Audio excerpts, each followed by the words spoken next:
بیان کیا جاتا ہے کہ بنی اسرائیل میں ایک شخص تھا جس کی بیوی نہایت حسین تھی، جس پر وہ اسرائیلی فریفتہ تھا۔ چنانچہ جب اس عورت کا انتقال ہوا تو اس اسرائیلی کو بہت غم ہوا اور وہ ایک مدت تک اس عورت کی قبر پر بیٹھا روتا رہا۔ اتفاقاً حضرت عیسیٰ علیہ السلام کا وہاں سے گزر ہوا تو انہوں نے اس اسرائیلی کو پریشان حال دیکھ کر اس کا سبب معلوم کیا۔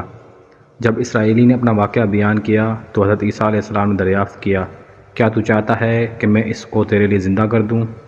اس نے عرض کیا، ہاں حضور، یہی میں چاہتا ہوں۔ چنانچہ جب حضرت عیسیٰ علیہ السلام نے اس قبر کے مردے کو آواز دی تو قبر سے ایک حبشی غلام جس کے ناک کے نتنوں، آنکھوں اور جسم کے دوسرے سوراخوں سے آگ کی لپٹیں اٹھ رہی تھی، حضرت عیسیٰ علیہ السلام کو دیکھتے ہی غلام نے کلمہ پڑھا، لا الہ الا اللہ عیسیٰ روح اللہ۔ اسرائیلی نے یہ دیکھ کر عرض کیا، حضور مجھ سے غلطی ہو گئی، یہ میری بیوی کی قبر نہیں، میری بیوی کی قبر تو دوسری ہے۔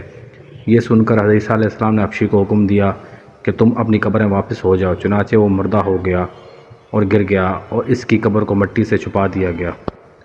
پھر حضرت عیسیٰ علیہ السلام نے اس دوسری قبر کی جانب توجہ فرمائی اور حکم دیا کہ اے صاحب قبر، اللہ کے حکم سے زندہ ہو جاؤ۔ چنانچہ قبر پھٹی اور اس سے ایک عورت سر سے گرد جاڑتی ہوئی باہر آ گئی، جس کو دیکھ کر اسرائیلی بولا کہ یا روح اللہ، میری بیوی یہی ہے، اور حضرت عیسیٰ علیہ السلام کے حکم سے وہ اسرائیلی اپنی بیوی کو ہمراہ لے کر واپس ہونے لگا، مگر عرصے سے جاگا ہوا تھا، اس لیے اس پر نیند کا غلبہ ہو گیا، اور اس نے بیوی سے کہا کہ میں تیری قبر پر گریہ زاری اور بیداری نے مجھے ہلاک کر دیا ہے، اس لیے میں چاہتا ہوں کچھ دیر آرام کر لوں۔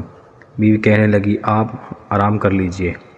چنانچہ وہ اسرائیلی بیوی کے زانوں پر سر رکھ کر سو گیا۔ اتنے میں گھوڑے پر سوار ایک شہزادہ کا ادھر سے گزر ہوا جو اپنے زمانے کا یکتا حسین تھا، جس کو دیکھ کر عورت از خود فریفتہ ہو گئی اور اس کا دل قابو میں نہ رہا۔ اس نے شور کا سر زانوں سے نیچے رکھا اور فرط محبت و غلبہ اس سے مجبور ہو کر شہزادے کے سامنے جا کھڑی ہوئی۔ ادھر جیسے ہی شہزادی کی نظر اس عورت پر پڑی، وہ بھی اس عورت کو دیکھ کر اس پر فریفتہ ہو گیا اور عورت کی خواہش پر اس کو اپنے گھوڑے پر بٹھا کر لے گیا۔ چنانچہ اس کے شوہر نے بیدار ہو کر جب اپنی بیوی کو نہ پایا تو نہایت پریشان ہوا اور اس کے ملنے کی تدبیر سوچنے لگا۔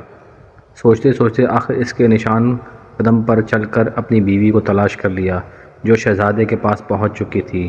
اس کو دیکھ کر اسرائیلی نے شہزادے سے عرض کیا، یہ میری بیوی ہے، آپ اس کو چھوڑ دیجئے۔ ابھی شہزادہ کچھ کہہ بھی نہ پایا تھا کہ اس عورت نے کہا، میں تیری بیوی نہیں ہوں بلکہ شہزادے کی لونڈی ہوں۔ یہ سن کر شہزادہ اسرائیلی سے کہنے لگا، کیا مجھ سے میری لونڈی کو لینا چاہتا ہے؟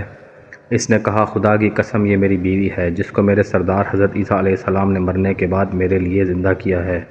ابھی یہ گفتگو ہو رہی تھی کہ اتفاقاً حضرت عیسیٰ علیہ السلام بھی وہاں تشریف لے آئے، جن کو دیکھ کر اسرائیلی کہنے لگا، یا روح اللہ، کیا یہ میری وہ بیوی نہیں ہے جس کو آپ نے میرے لیے زندہ کیا ہے؟ حضرت عیسیٰ علیہ السلام نے فرمایا کہ ہاں، یہ وہی ہے۔ یہ سن کر عورت کہنے لگی کہ یا روح اللہ، یہ شخص جھوٹا ہے، میں تو اس شہزادے کی لونڈی ہوں۔ حضرت عیسیٰ علیہ السلام نے فرمایا، کیا تو وہ عورت نہیں ہے جس کو میں نے اللہ کے حکم سے زندہ کیا ہے؟ عورت نے کہا، یا روح اللہ، بخدا میں وہ نہیں ہوں۔ اس کے بعد حضرت عیسیٰ علیہ السلام نے فرمایا، جو جان خدا کے حکم سے میں نے تجھے دی ہے، اس کو واپس کر دے۔